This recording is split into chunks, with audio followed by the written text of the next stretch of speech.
안녕하세요. 권은혜입니다. 시청자 여러분은 안중근 의사가 이토 히로부미를 처단한 장소가 어딘지 알고 계시나요? 바로 만주 하얼빈입니다.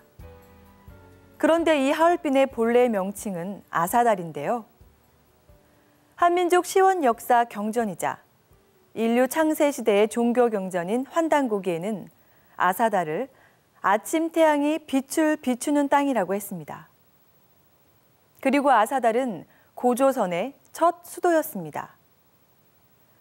안중근 의사가 한민족 역사의 성소에서 이토 히로부미를 처단했다는 점에서 이 사건은 한민족의 뿌리 역사를 말살한 일본에 대한 강력한 역사적 경고를 보내고 있는 것입니다. 우주의 주제자 증산상제님께서는 조선은 원래 일본을 지도하던 선생국이었나니 배응망덕은 신도에서 허락하지 않으므로 저희들에게 일시의 영유는 될지언정 영원히 영유하지는 못하리라 라는 말씀을 하셨습니다. 한문화 중심 채널 상생방송이 마련한 인간의 길 가효국충. 이번 시간에는 지난 시간에 이어 안중근 의사의 생애와 정신을 살펴보도록 하겠습니다.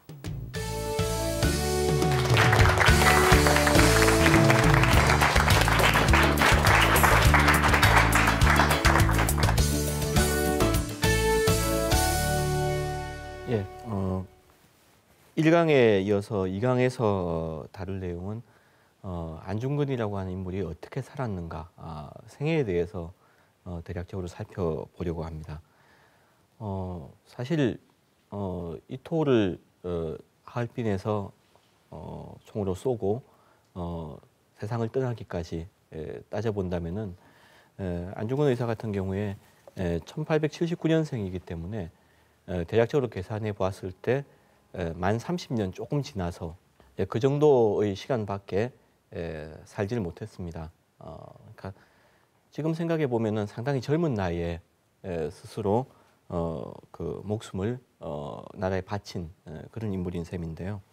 어떻게 그 이분이 살았는지 우리가 생애에 대해 잘 알고 있다고 생각을 하지만은 사실은 아주 세부적인 부분들, 모르는 부분들 혹은 또한 논란이 되는 부분들, 이런 부분들이 또 있고 하기 때문에 태어나서부터 이후의 활동까지 하나하나 조금씩 살펴보려고 합니다. 예, 첫 번째 제목은 현감 할아버지와 진사 아버지라고 제목을 달아봤습니다. 할아버지의 아버지, 즉 그 윗세대의 어떤 기본적인 내력들이 어떻게 있었는지 하는 것을 살펴보려고 합니다. 순응한씨 가문이고요. 이 가문은 기본적으로 다수의 묵과급제자를 배출했던 가문입니다. 원래 그 해주로 옮겨오는 과정에서는 뭐 거기에 대해서는 원래부터 양반이었는지 혹은 아닌지 뭐 이런 등등에 대해서는 다른 논란이 있습니다만은 크게 봐서는 안중근이 태어나기 몇 대 전부터 해서는 주로 묵과를 통해서 그 국가의 어떤 역할을 했던 그런 가문입니다. 뭐 잘 아시는 바와 같이 안중근 의사의 또 다른 동생들, 안정근, 안공근 이런 분들 같은 경우는 역시 독립운동사에 큰 역할을 했던 인물들이기 때문에 잘 알려져 있는 인물들이고요. 그 이후의 가계에 나와 있는 후손들 같은 경우도 역시 우리 독립운동사에서 빼놓을 수 없는 중요한 역할을 했던 인물들이 많이 태어났습니다. 한 가지 아쉬운 점은 이제 이후에 직계에 해당되는 그 이제 아들, 딸 혹은 뭐 손자에 이르기까지 안중근의 직계 그 가족들의 문제인데요. 이분들 같은 경우에는 사실은 독립운동사에서 큰 역할을 했다기보다는 오히려 좋지 않은 쪽으로 실패한 그런 삶을 살았다고 이렇게 이야기가 되기도 하는데 인간적인 면에서 따지고 본다면은 굉장히 어린 나이에 아버지가 세상을 떠난 상황입니다. 그리고 또 한편으로는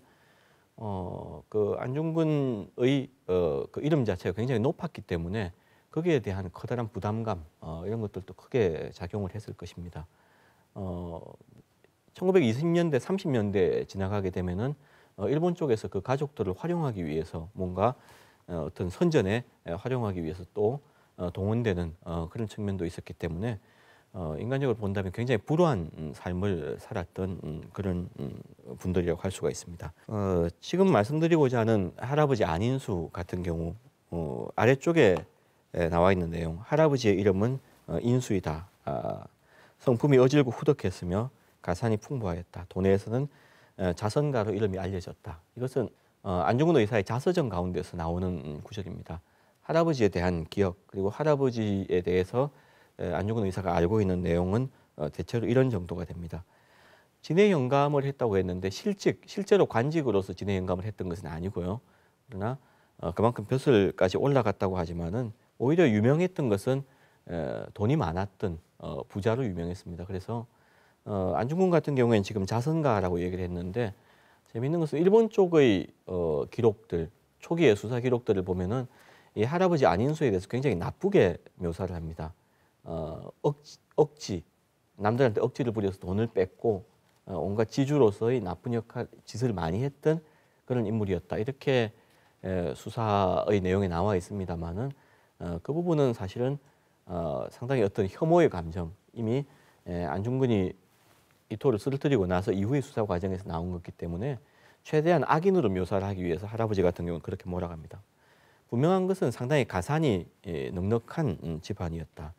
그리고 자선을 했다고 했는데 어쨌든 뭔가 자기 재산을 남한테 직접 줬건 아니면 다른 식으로 어떤 사업을 했건 돈을 이용해서 재산을 잘 썼던 그런 인물이었다. 이렇게 얘기를 할 수가 있을 것 같습니다. 두 번째 말씀드릴 분은 그러니까 아버지 안태운, 안진사라고 흔히 이야기되는 이 안태운이라고 하는 인물은 출신지의 어떤 그 내력을 본다면은 재미있는 부분이 있습니다. 아까 무과에서 처음 문과로 이렇게 방향을 바꾸었다, 글 공부를 했다고 이야기를 했습니다만은 그 과정에서 개화파에 가담을 하는 것으로 되어 있습니다.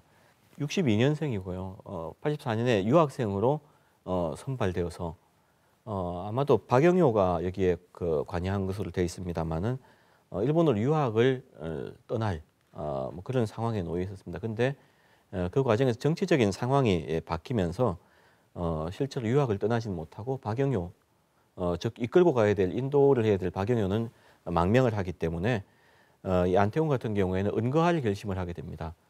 그러니까 고향은 물론 이 황해도 해주입니다만은 서울에 와서 이제 활동을 당시에 하고 있었는데 이 서울에서 계속 활동하는 것은 상당히 위험이 따른 부분이었고 따라서 해주에서부터 더 멀리 이렇게 산속으로 옮기게 됩니다.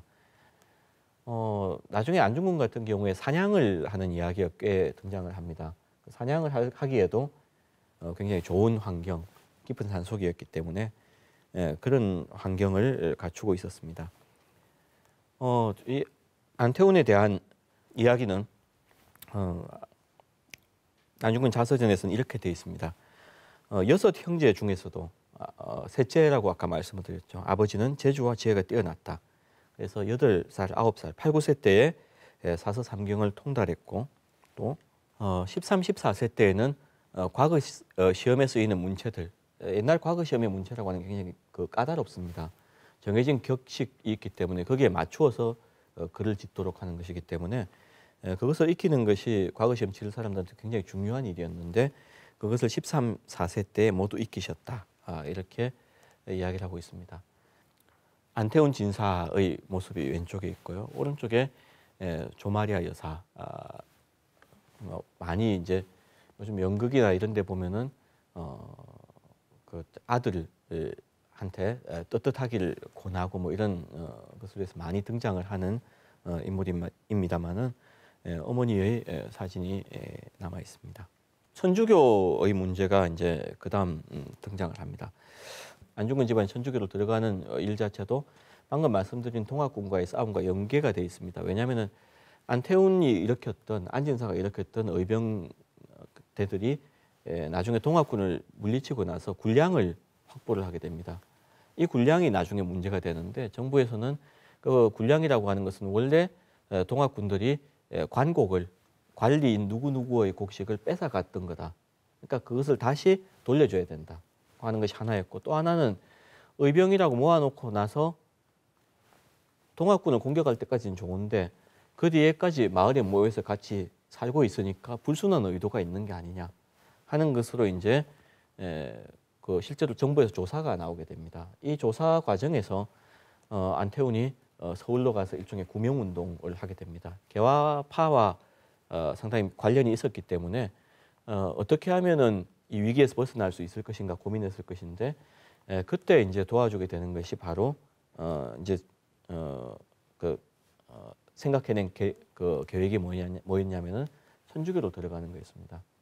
물론 그 과정에서 천주교와의 관계가 어떤 사상적인 것, 심리적인 것과 연관이 돼 있었겠지만은 우선은 천주교의 세력이 필요했을 것이다. 안태훈 입장에서는 그렇게 이야기를 할 수가 있습니다.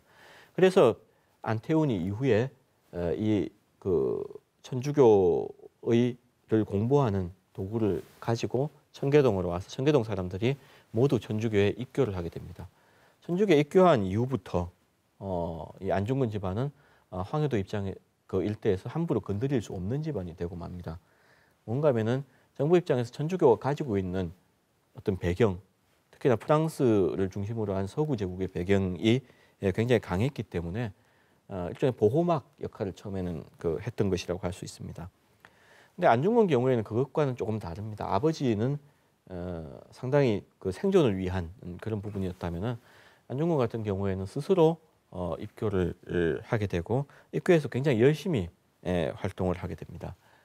1897년 1월에 세례를 받는데 세례를 받기 이전에 교리 공부를 오랫동안 하는 과정이 나오고요. 그 과정에 대해서 이 뒤에 서양 선교사들은 이렇게 열심히 공부한 사람들을 못 봤다고 할 정도로 굉장히 열심히 공부를 하게 됩니다. 이후에 윌렘 신부의 복사, 바로 옆에서 늘 따라다니는 그런 활동을 하게 되죠. 이 윌렘 신부는 따라서 홍석구, 한국명으로는 홍석구, 홍신부라고 얘기를 하는데 안중근의 어린 시절 내지 청년 시절의 어떤 교육 내지는 사상 이런 것과 관련해서 굉장히 큰 역할을 했던 인물입니다. 그렇죠?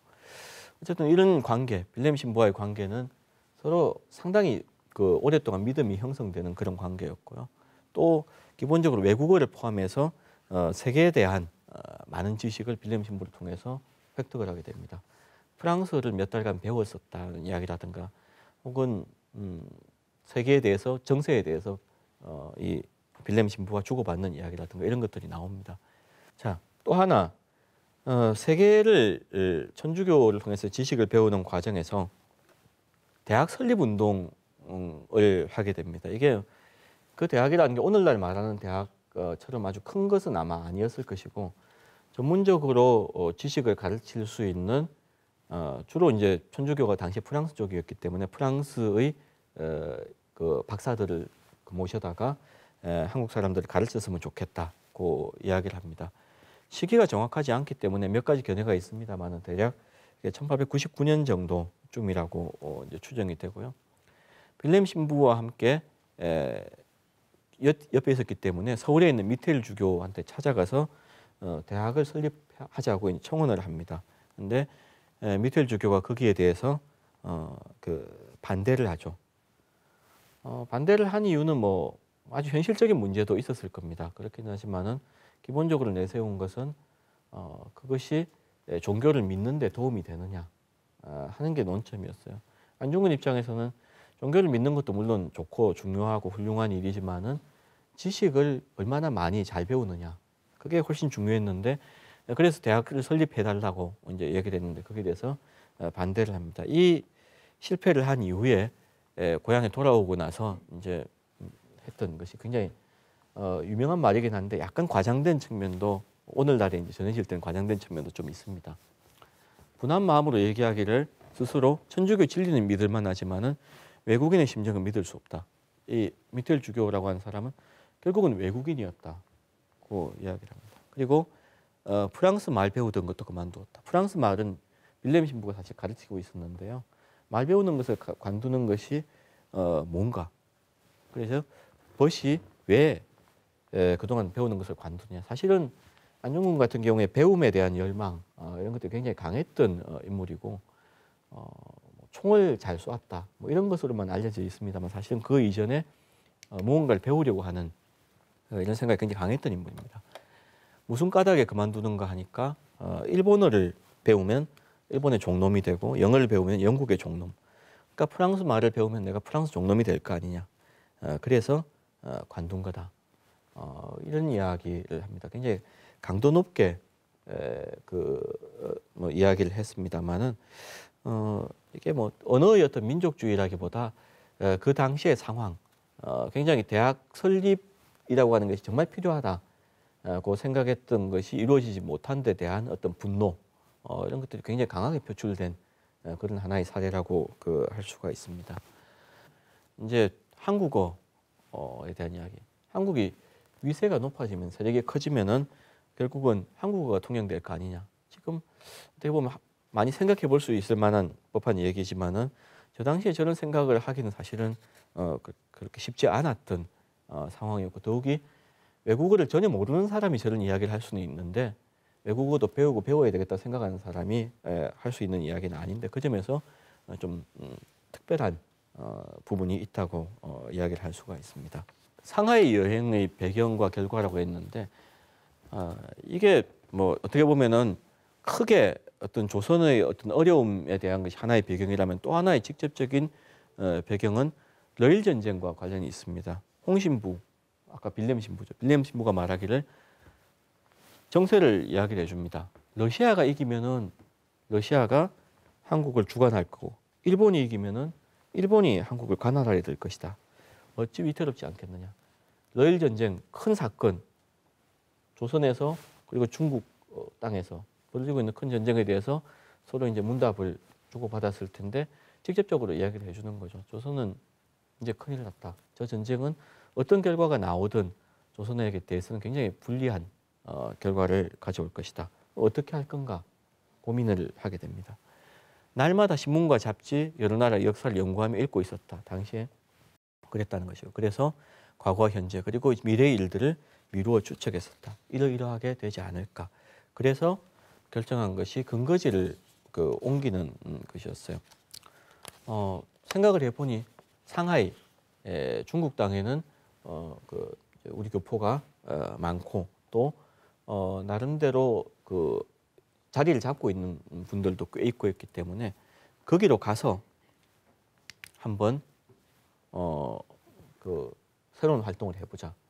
물론 그 내용 안에서 이제 뭐 다른 내용들도 이제 쓴 서술한 사람에 따라서는 달리 나오기도 합니다만은 크게 봐서는 어떤 새로운 돌파구, 국내에서 위기 상황, 점점 어떤 불이익, 조선인에 대한 불이익이 현실화되고 있는 상황에서의 어떤 새로운 돌파구가 필요했다. 그래서 1905년 6월 무렵 조금 이제 정확한 시기에 대해서는 이견이 있습니다만은 이 무렵이라고 하는 것은 사실은 을사년의 강제로 오조약이라고 이야기되는 사실은 을사조약이라고 하는 것은 조약의 명칭이 없습니다. 공식적으로 어떤 조약이든 국제적인 조약은 뭐를 위한 조약이라든가 조약이 있는데 그냥 조약이에요. 명칭이 없어요. 그게 사실은 굉장히 큰 하자 중에 하나인데 그게 맺어지는 것은 이후기 때문에 러일 전쟁이 일어나고 조약이 맺어지기 이전까지의 이미 외국에 나갈 시도를 하고 있었다는 거죠. 상하이에 도착해서 민영익 민시 세력들의 대표적인 인물이었고 당시 망명중이었던 그리고 상당히 많은 재산을 왕실 쪽의 재산을 가지고 있었던 그런 인물이었고요. 그다음 서상근이라는 상인을 만납니다. 뭔가 일을 하자, 활동을 하자 이야기를 하는데 긍정적인 답을 해주지 않습니다. 민혁에게는 만나주질 않고 서상근은 쉽게 생각하면 그거예요. 나라가 나한테 뭘 해줬냐. 그러니까 내가 어려울 때는 도와주지 않았다. 물론 여러 가지 정치적인 이권이라든가 이런 것들이 같이 걸려 있습니다만은 서상근은 만났지만은 돕지 않겠다고 얘기를 합니다. 민영익은 절대로 만나주지 않겠다. 직접 대면도 하지 못하는데요. 나중에 안중근이 재판을 받을 때 민영이 거금을 내놓습니다. 재판 변호사 비용을 거금을 내놓는데 그때 가서 생각이 바뀐 건지 저때 안중근을 만나기는 좀 어려운 상황이었는지 그건 모르겠습니다만 어쨌든 직접적으로 거기서 활동을 하기 어렵다고 생각을 합니다. 찾아간 곳이 천주교 교회당입니다. 천주교 신자였고 일이 잘 안 풀릴 때 복잡한 일이 있을 때 찾아가서 뭔가 기도를 하거나 이렇게 했겠죠. 근데 거기서 만난 인물이 르각 신부입니다. 이미 르각 신부와는 안면이 있는 사이였고요. 안중근 같은 경우는 사실은 젊은 나이였지만은 황해도 쪽 그 천주교들 가운데서 굉장히 명성이 높았기 때문에 미텔 주교와도 사실 이전에도 직접 대면할 수 있었고 뭐 어릴 때 길 안내부터 했다고 이렇게 얘기를 합니다만은 르각 신부라고 하는 사람한테서 이제 충고를 듣습니다. 쉽게 말하면은 당신 같은 사람, 뭐 토마스라고 이제 세례명이 되어 있습니다. 토마스 같은 사람도 외국에 나오면은 조선에 누가 있느냐고 하는 것이 가장 큰 이야기고요. 그다음 지금은 어떤 일을 해야 된다고 하는 충고를 해줍니다. 그 충고를 듣고 이제 귀국을 하는데 귀국에서 보니까 부친이 안태훈이 세상을 떠났습니다. 이미 그 상하이로 가는 과정에서 안중근이 이미 주도적으로 집안 일을 이제 처리를 할 수 있는 단계에 왔기 때문에 진남포로 즉 황해도 산골에서부터 진남포라고 하는 곳은 중국으로 가는 배편이 닿는 그러니까 중국으로 나가기 서로 해외와 연락하기 굉장히 좋은 지역이었는데 그쪽으로 옮기게 됩니다. 그래서 그렇게 옮겨 있다가 상하이로 가서 왔다 갔다 할 생각이었는데 아버지가 죽으면서 그 당시에는 일단 가족들이 다시 청계동으로 가서 상을 치릅니다. 치르고 나서 나중에 이제 그 평안도로 나오게 되죠. 진남포로 그 나와서 이제 활동을 하게 됩니다. 이 르각 신부가 내놓은 어떤 해법이라고 할까요? 뭐 이런 것들은 어떻게 보면은 굉장히 뭐 정석적인 해법일 수도 있고요. 또 다른 한편으로는 정석적인 해법이라기보다 그 당시 상황을 좀 잘못 파악한 해법일 수도 있는데요. 그거는 판단하기는 정세가 지금 어떻다 하는 것과 관련이 있기 때문에 이야기하기는 쉽지 않습니다. 첫 번째 얘기한 건 교육입니다. 교육을 발달시켜라. 안중근 자체가 그 뭐 천주교 대학 설립운동, 대학 설립을 청원하는 뭐 그런 이야기를 했습니다만은 르각 같은 경우에도 인재를 키워야 된다. 제일 기본적으로. 왜? 조선이 기본적으로 어떤 지식 수준이라든가 상황 자체 굉장히 떨어져 있는데 뭔가 이걸 수준을 올려놓지 않으면은 앞으로 희망도 없다. 교육에 대한 이야기는 계속합니다. 사회 확장. 사회라고 하는 것은 지금의 사회, 지금 사회 확장한다면 좀 이상하지만 일종의 단체라고 생각을 하면 됩니다. 여러 사람들이 모이는 모임 이런 것을 점점 넓혀가야 된다. 그러니까 그 같은 가치관을 공유하고 무언가를 해야 되겠다고 하는 사람들을 모아나가는 거죠. 민지 단합, 백성들이 단합을 한다. 그리고 마지막에 실력 양성. 이때 실력이라고 하는 것은 글쎄요 여러 가지가 있을 겁니다. 근데 제일 기본적인 저때 실력이라고 하는 것은 산업입니다. 산업을 일으켜야 된다. 당장 외국에 다 뛰쳐나와서 외국에서 망명해서 독립운동한다, 활동을 한다. 그거 갖고는 해결되지 않는 부분이 많다고 하는 것이 르각 신부의 충고였습니다. 이 충고와 사실은 상당히 관련이 있을 텐데요. 애국 계몽 운동에 적극적으로 참여합니다. 학교를 설립하고 운영했다고 했는데 2개의 학교를 설립합니다. 하나는 이미 운영되고 있었던 학교를 인수해서 자기가 운영을 하고요. 그다음 하나는 새로 학교를 만들게 됩니다. 이 학교들에서 교육했던 과정이 무엇인가 하는 것이 뭐 아주 정확하게 나와 있지 않습니다만은 안중근이 거기에 나름대로 그 역할을 하려고 했던 부분들이 있고요. 또 영어 과목을 강조했다는 게 좀 특이하면서 재미있는 부분입니다. 외국어에 대한 관심, 강조 이런 것은 일관되게 안중근이 이야기를 했던 부분 가운데 하나입니다. 또 하나는 서우학회에 가입을 하게 됩니다. 1905년 이후에 우리나라에서는 상당히 많은 학회들, 단체들이 결성이 됩니다. 지역에 따라서 뭐 평안도 지역, 뭐 기호 지역 등등에서 지역에 따른 학회들이 결성이 되는데 서북 지역의 대표적인 학회가 서우학회입니다. 여기에 가입한 기록이 남아 있습니다. 스스로 어떤 자기의 역할을 하려고 했던 것이죠. 이건 삼흥학교와 그 관련된 어떤 그 신문 보도입니다만은 두 개의 학교 가운데 하나입니다. 몇 번의 신문 보도가 등장하는데 신문 보도의 내용은 첫 번째는 이 재산을 내서 자기 사재를 털어서 그 학교를 세웠다고 하는 것이 하나고, 또 하나는 이 학교의 교장 누구와 학생들이 이 국제보상운동에 참여했다고 하는 내용입니다. 당시에 재정적인 문제가 굉장히 중요했기 때문에 굉장히 크게 일어나고 있었던 상황들이 국제보상운동인데 여기에 적극적으로 참여합니다. 국제보상운동이나 서우학교에 가입한 것도 사실 크게 성과를, 눈에 띄는 성과들을 보인 것은 아니지만은, 그러나 분명한 것은 굉장히 열심히 그것을 하기 위해서 노력을 했다고 하는 겁니다. 이런 애국 계몽 운동에 대한 참여라고 하는 것은 사실은 어떻게 보면은 할 수 있는 방법들을 최대한 동원해서 했다. 그러나 그 기간은 그렇게 오래 가지가 못합니다. 상황이 바뀌었기 때문이죠.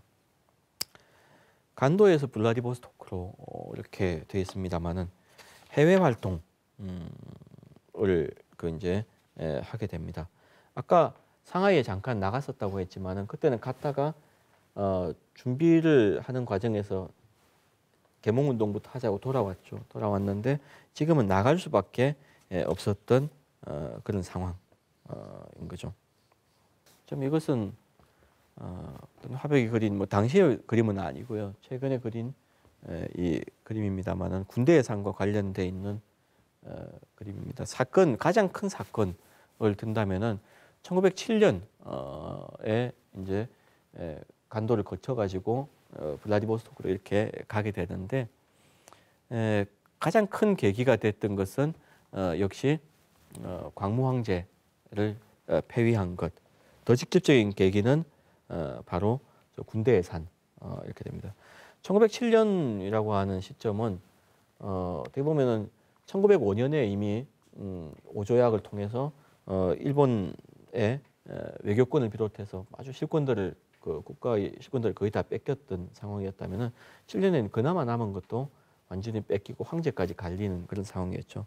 해금 밀사 이후에 광무 황제를 완전히 폐위시키고 이등박문이 7조약을 강제로 맺고 따라서 2천만 민인이 일제히 분노해서 의병이 곳곳에서 봉기했다. 그리고 대포 소리가 크게 울렸다. 나는 행장을 꾸려서 북간도로 향했다. 이렇게 돼 있는데 저 부분은 어떻게 잘못 읽으면은 의병이 곳곳에 봉기했으니까 피난 간 것처럼 보이는데 그런 이야기는 아니고요. 더 이상 국내에서 할 수 있는 것, 국내에서 무엇인가를 할 수 있는 상황이 아니었다고 하는 것을 확인한 거죠. 직접적으로 해외에 나가서 무엇인가를 해야겠다. 그래서 간 곳이 북간도입니다. 북간도로 가는 과정 그에서 보면은 천주교 신부들과 접촉을 합니다. 그리고 처음 북간도로 갈 때 찾아갔던 곳도 천주교하고 관련 있는 마을로 찾아가죠. 아무래도 본인이 가지고 있는 인적인 네트워크와 분명히 관계가 있을 텐데요. 그러나 간도는 이미 당시에 그 일본 측의 어떤 세력권 안에 들어가 있었기 때문에 거기서는 제대로 활동하지 못하고 연해주로 즉 러시아 땅으로 건너가게 됩니다. 자, 블라디보스토크로 가서 그 안중근이 만났던 인물들 제일 대표적인 인물이 이범윤하고 최재형입니다. 이범윤은 우리 국사책에 많이 등장합니다만은 관리로서 처음에 파견됐다가 나중에 그쪽에 의병대를 이끄는 역할을 하게 됩니다. 이범진, 이범윤 이 형제들이 그 러시아 계통의 아주 대표적인 인물들 활동했던 그 인물들인데요. 잘 안 알려져 있는 인물, 그러나 어쩌면 이범윤보다 훨씬 중요한 인물이 최재형이라는 인물입니다. 여기에 사진에 등장하고 있는 최재형이라는 인물인데요.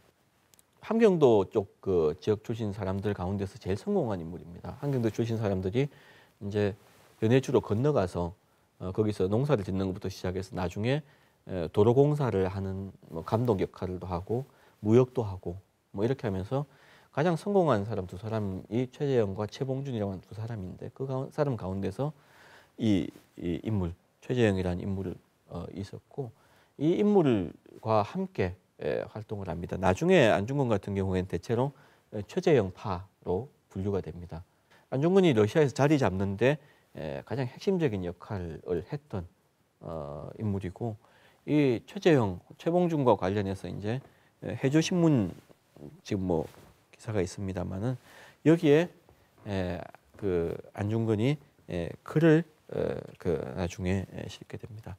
거기서 이제 내놓은 것이 인심단합론 혹은 인심결합론이라고 합니다. 제목을 지금 그렇게 붙입니다만은 사실은 특별한 제목이 없어요. 기서라고 돼 있는데 기서는 요즘 말로 하면 독자 투고입니다. 그러니까 붙이는 글 신문의 정규의 기자가 아니고 투고한 글을 그대로 실어놨어요. 사설처럼 실어놨기 때문에 투고한 글을 실는 것은 상당히 이례적으로 보이는데 저 글에서 백성들의 마음을 단합하는 것이 굉장히 중요하다 하는 그런 과제를 이야기를 하게 됩니다. 그다음 이 해외 활동과 관련해서 뭐 어떻게 보면은 가장 우리가 주목할 만한 부분 가운데 하나가 이 그 의병 활동입니다. 연해주 지역에서부터 이제 그 이 지금의 어떻게 보면은 함경도 쪽이죠. 함경도 쪽으로 이렇게 의병을 이끌고 이렇게 들어오는 그런 과정인데요. 이 지역에서 이제 러시아 쪽 의병대가 들어오는데 안흥칠 역사에 보면은 총독은 김두성이고 대장은 이범윤이며 자신은 참모 중장으로 참여했다 이렇게 돼 있고요. 뭐 다른 기록에서는 조금 더 달리 나와 있습니다. 그리고 저 부분에 대해서는 사실은 아주 명확한 의견, 정설이라고 할 수 있는 의견은 사실 없는 셈인데 왜냐하면 김두성이라고 하는 이 총독 굉장히 높게 언급이 되어 있습니다만 누군지 아는 것이 분명하지가 않습니다. 지금 이름에 나오는 인물이 아니기 때문에 뭐 어떤 분 같은 경우에는 최재형을 이야기를 하기도 하고 또 실제 인물이 있었다고 얘기를 하기도 합니다만은 분명한 것은 아직까지 정확한 것은 안 알려져 있습니다. 그러나 어쨌든 스스로 저기에 참여했다고 되어 있고요. 그리고 이 의병과 관련된 기록에는 누가 등장하냐면 우덕순이 나중에 1945년 이후에 쓴 회고록에 보면은 우덕순도 이 의병대에 참여를 했기 때문에 거기에 관한 기록이 있습니다. 그래서 그 기록을 두 개를 이렇게 맞춰 보면은 안중근이 이제 이끌고 갔던 의병들의 그 뭐 규모라든가 이런 것들 어느 정도 파악을 할 수 있는데요. 300여 명 정도 휘하에 이끌고 간 것으로 되어 있습니다. 근데 중요한 사건, 일본군 포로를 석방한 사건, 일본군 포로를 붙잡았다가 석방을 해주는데 이 사건 이후에 의병들이 일부 분열합니다. 그리고 실제로 싸움에서 지게 됩니다. 나중에 처음에 들어갈 때는 이렇게 쳐들어갔지만은 나중에 이제 그 싸움에서 지면서는 문제가 된 것이 굉장히 힘들게 드러납니다. 왜냐하면은 산길을 타고 이렇게 러시아 땅으로 다시 귀환을 해야 되는데 인가에 들러서 뭔가를 먹을 수가 없죠. 함부로 큰 마을에 가서는 지키고 있으니까 일본군 수비대들이 이제 쫙 이제 깔리기 시작한 그런 상황이었기 때문에 그래서 천신만고 끝에 그 탈출에 성공을 합니다. 그 탈출하는 과정에 뭐 대한 언급이 이제 있습니다만은 우덕순 같은 경우에는 그 과정에서 이제 잠깐 먹을 것을 구하러 내려갔다가 포로가 되었다가 나중에 뭐 탈출하고 뭐 일종의 탈옥을 하는 그런 과정들이 이제 등장을 합니다만 어쨌든 이 싸움에서 사실 그 성과 전과보다도 더 문제가 되는 부분은 바로 이 그 포로를 석방하는 그런 사건과 관련된 부분입니다. 안중근은 이렇게 주장을 합니다. 만국공법에는 포로를 죽이는 법은 없다. 포로로서 대우를 해서 전쟁이 끝나면 풀어줘야 되고 그 이전까지는 뭐 일정하게 어떤 구속을 해둘 수는 있지만 죽일 수는 없다. 그러나 의병들 입장에서는 현실적이지 않죠, 사실은. 의병은 비정규군이고 숫자도 많지 않고 한데 적군을 잡았어요. 잡은 적군을 포로로 끌고 다닌다. 가능하지 않죠. 풀어주면은 우리 위치, 우리 병력 전부 다 탄로가 납니다. 그러니까 대체적인 이야기는 정과를 올렸으니까 죽이자. 뭐 이런 식으로 이제 의견이 모아졌을 텐데 죽여서는 절대로 안 된다고 안중근이 강하게 반대를 합니다. 반대한 이유는 첫째는 일본과 같은 야만의 행동을 할 수 없다. 일본 애들은 분명히 그런다. 일본 군들이 우리 의병을 죽이는 것을 보지 않았느냐고 이야기를 하는데 그들이 그런다고 해서 우리가 똑같이 하는 것은 옳지 않다. 그다음 더 근본적으로는 우리가 하려고 하는 것이 뭐냐? 독립인데 독립을 하려고 하면은 어떻게 할 거냐? 일본의 인구 당시에 일본 4천만, 조선 2천만 이렇게 얘기되는데 4천만 인구를 모조리 죽여서 국권 회복할 거냐? 물론 약간 과장된 측면이 있습니다만은 방법에 대한 겁니다. 이 방법이라고 하는 것이 일본이라고 하는 적을 다 죽여서 문제를 해결하려고 하느냐? 그런 계획을 기본적으로 세울 수는 없다고 하는 것이 안중근 첫 번째 큰 주장입니다. 두 번째, 또 하나는 그럼 우리는 뭘 해야 되느냐? 충성스러운 행동, 의로운 거사 이건 가지고 이토의 포악한 계략. 이토에 대해서 항상 초점을 맞춥니다. 악행의 출발점은 이토가 잘못된 정책을 폈기 때문이다. 이토가 아주 일본을 위해서 진력하고 노력했던 인물이고 공을 세운 인물인 것은 맞는데 일본이 잘못된 길로 접어들게 된 것도 이토 때문이다. 그렇지 않다고 판단할 수 있는 부분도 있을지는 모르겠지만 어쨌든 일관된 생각입니다. 그래서 이토의 포악한 계략을 성토하고 세계에 알리는 것이 옳은 방법이다.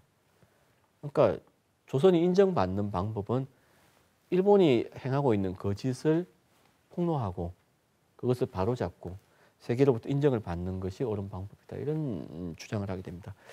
이 주장 자체는 어떻게 보면은 약간 이상주의적인 그런 주장 같기도 하고 그래서 상당수는 의병에서 떠납니다. 그리고 안중근 자신은 굉장히 고난을 당하게 됩니다.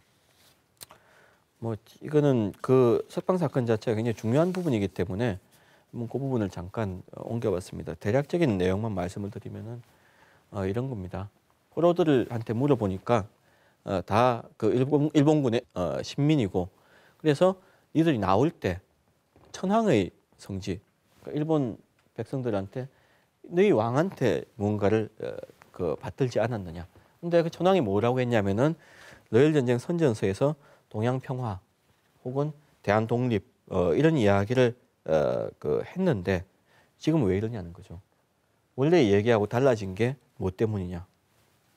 얘기를 하니까 이 일본인들이 포로들이 했던 얘기 우리 본심이 아니다. 그것은 누구 때문인가 하니까 순전히 이토의 잘못으로 말미암은 것이다. 자기들도 고생을 한다. 러일 전쟁 뭐 이후 그 이후에 이제 조선에 왔던 이런 그 군인들 자기들이 고생, 어려움, 고난 이런 것들이 있는데 사실은 이토 때문에 자기들도 고난을 겪게 된다. 이토가 뭘 했는가 하니까 천황의 성지는 받들지 않고 권세를 부려서 이렇게 생명들을 죽이고 자기들은 편히 지내고 있다. 그러니 여기에 건너와서 고생하고 있는 사람들은 이토와는 무관하고 농민들 이런 사람들이다. 그래서 마지막에 뭐 통곡을 했다고 얘기를 하는데 뭐 실제로 저 내용을 어느 정도까지 이제 받을지는 모르겠습니다만은 안중근이 보는 시각은 일단 분명합니다. 뭐냐면 상대방 일본국 백성들에 대해서 저들도 피해자일 수 있다. 이토에 의해서 피해자일 수 있다. 천황에 대한 생각은 뭐 이견이 갈릴 수는 있겠습니다만은 안중근이 보는 기본적인 입장은 천황은 속았다. 이토한테 속았다. 그래서 여기에 대해서 이제 답을 합니다. 보니까 중의지사다. 당신들은 포로들은. 그러니까 당신들이 말한 난신적자를 가서 싹 썰어버리면 어떻겠느냐. 내가 풀어줄 테니까 동양 평화를 위해서 노력해달라. 그러니까 이 사람들이 죽을 뻔했다가 사실은 그런 상황에서 포로로 잡힌다고 하는 것은 죽음 앞에 사실 간 거죠. 죽음 문턱에 간 건데 풀려나니까 굉장히 기쁩니다. 그런데 어떻게 보면 약간 뻔뻔스러울 수도 있는데요. 군기 총포, 우리가 포로로 잡혔는데 원래 우리 무기나 이런 것들을 안 돌려주면은 우리 가서 벌 받는다. 그러니까 안중근이 좋다. 그럼 그것도 돌려주겠다. 무기까지 돌려줘서 보내준다.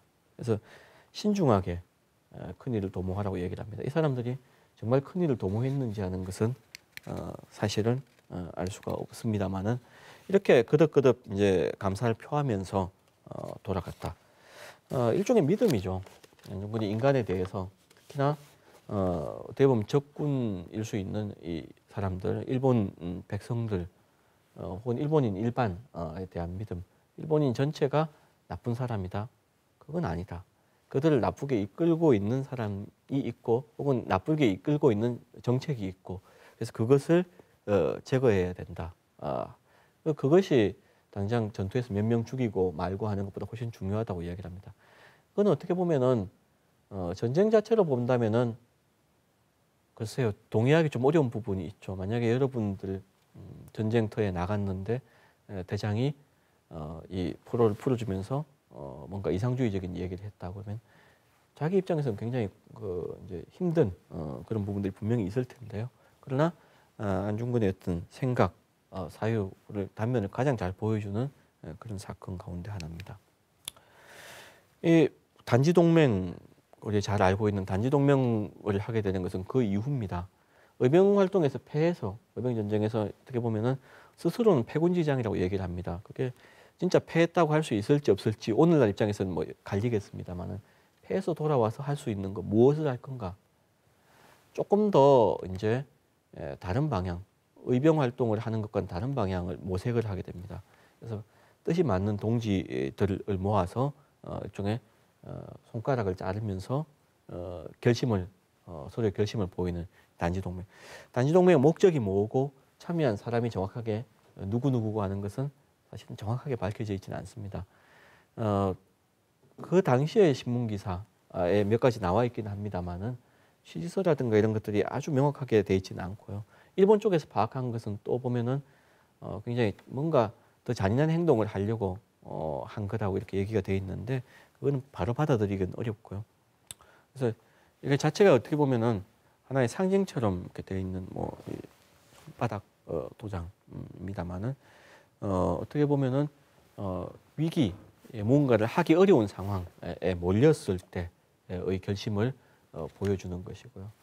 어쩌면은 그 상징보다는 그 만국공법과 관련된 안중근의 어떤 발언 이런 것들이 또 하나 중요한 상징이 되어야 되지 않을까 그런 생각도 해봅니다. 자, 그러면 이 안중근이라고 하는 인물 우리가 흔히 해보는 상상 두 가지를 잠깐 말씀드리는 것으로 이제 뭐 마지막을 할까 합니다만은 첫 번째 질문 안중근이 이 토를 쓰러뜨리지 못했다면 그러니까 하얼빈에 갔는데 하얼빈에 가서 이 토를 명중시키지 못해서 이 토가 살아남고 안중근은 뭐 그렇게 뭐 살인 미수나 뭐 이런 식으로 해서 그 자리에서 죽음을 맞이했다면 어떻게 됐을 것인가? 역사의 가정을 하는 게 굉장히 부질없습니다만은 많이 이런 질문을 했고 그런 질문과 관련해서 이 소설이 먼저 나오고 뒤에 영화 장동건이네요. 가 나옵니다만은 이것 이외에도 이것보다 좀 앞서서 또 다른 영화들도 저런 똑같은 질문들을 던지는 영화들이 있습니다. 그 질문들 공통적인 답은 뭐냐면은 지금도 일본의 식민 지배를 받고 있을 것이다. 그래서 한국인들이 일본어를 쓰고 일본어로 글을 쓰고 뭐 일본인 형사가 되거나 뭐 일본인 학자가 되어서 뭐 박물관에서 뭘 조사를 한다거나 몇 개의 대체 가상 역사들에서는 전부 그런 이야기를 하고 있습니다. 그것은 글쎄요, 뭐 일본에서 이야기하는 가상적인 내용들, 그러니까 안중근이 이 토를 죽였기 때문에 조선이 빨리 식민지가 되었다 하는 얘기하고 정반대가 되겠죠. 정확하게 알 수는 없습니다만은 저 가상 역사 그리고 우리의 어떤 상상에서 얘기해 주는 것 그리고 그것이 가지고 있는 굉장히 큰 의미 가운데 하나는 뭐냐면은 안중근이 이토를 일단 죽인 것 자체가 갖고 있었던 파급력이 굉장히 컸다고 하는 거죠. 중국에서도 사실은 안중근에 대해서 높이 평가하는 이유 가운데 하나가 중국의 이후의 독립운동 혹은 그때 중국이 독립운동이라 하기 어렵습니다만 항일운동을 하는데 굉장히 중요한 자극제 역할을 했어요. 그래서 조선인 작은 그리고 거의 식민지가 돼가는 조선의 이름 없는 백성도 저런 일을 하는데 우리가 못하느냐. 조선의 입장에서는 안중근의 사진이라든가 그 사실 손가락 이야기를 합니다만 이 손가락이라든가 이런 것들이 하나의 독립운동에 굉장히 중요한 상징이 되었기 때문에 사람들을 결속시키는 그런 역할을 하고 꾸준히 어떤 그 독립운동가들이 내세울 수 있는 그런 인물로 이제 자리를 잡았기 때문에 그것이 가지고 있는 파급력이 훨씬 컸죠. 이토가 죽고 죽지 않고의 문제보다도 이토를 쓰러뜨렸다라고 하는 것이 이제 이후 역사에 미친 그런 그 어떤 힘 이런 것이 굉장히 컸다고 할 수 있습니다. 따라서 그런 관점에서 본다면은 저런 가상 역사들은 뭘 말하는가 하면은 독립해야 되겠다는 의지조차 우리가 느끼지 못했을 것이다. 안중근이 없었다면 그런 관점으로 볼 수 있겠죠. 두 번째 질문은 조금 답을 하기 더 어려운 부분입니다만은 안중근이 만약에 쏘지 않고 우덕순이 쐈으면 어떻게 됐을까? 아까 두 패로 갈려서 이제 기다렸다고 얘기를 했는데 답을 하기 굉장히 난처합니다. 어려운데 몇 년 전에 소설 가운데서 이 문제를 직접적으로 제기를 했던 경우가 있습니다. 그 이야기는 사실은 뭐냐면은 그 소설에서 한 이야기는 마찬가지였을 것이다. 성공했더라면은 우덕순이 쏘았더라도 마찬가지였을 것이다. 이렇게 그런 관점에서 이야기를 합니다. 물론 그게 핵심적인 내용은 아니고 하나의 생각의 출발점 가운데 하나로 등장하기 때문에 저런 식의 어떤 완전히 새롭게 역사를 쓰는 것은 아닙니다만은 그러나 다른 한편으로 생각해 보면은 안중근과 우덕순의 생각이 완전히 같았을까? 물론 상당히 같은 부분 99%까지 같았을지 모르겠는데 좀 만약에 다른 부분이 있다면 무엇이었을까? 저는 그렇게 봅니다.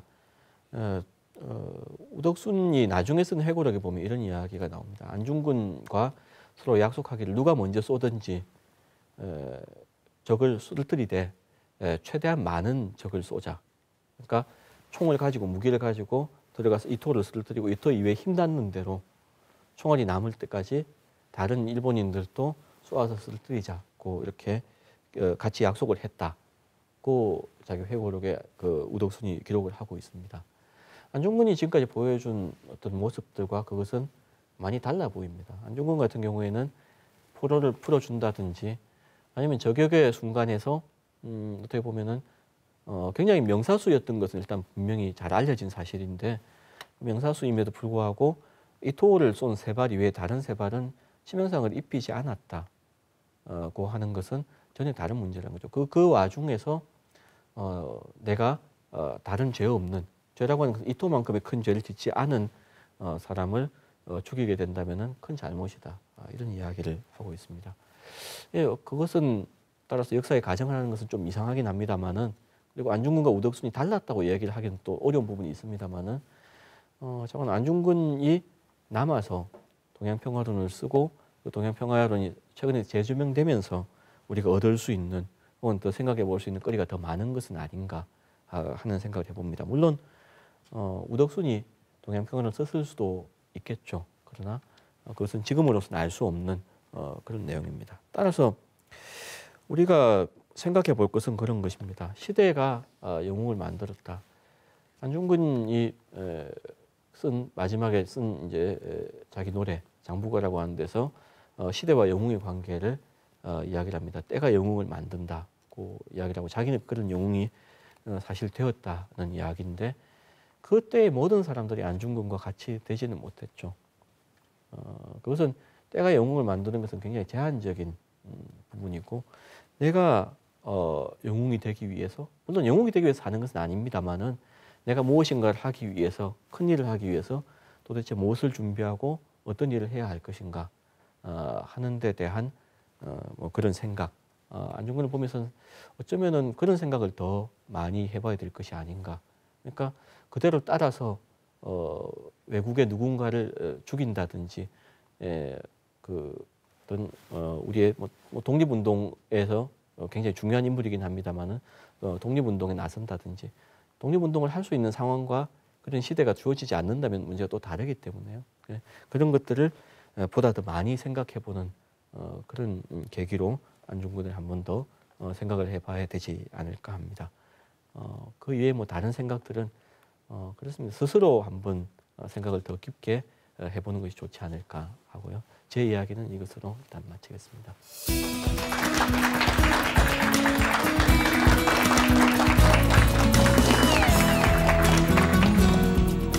오늘날 일본은 제국주의의 시대를 다시 회상하고 있습니다.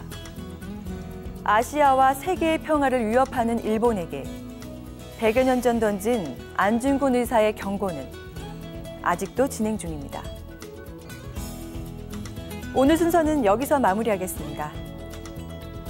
포천 가을 문화를 열어가는 상생방송이 마련한 가요국춤. 다음 시간에도 많은 시청 바랍니다. 고맙습니다.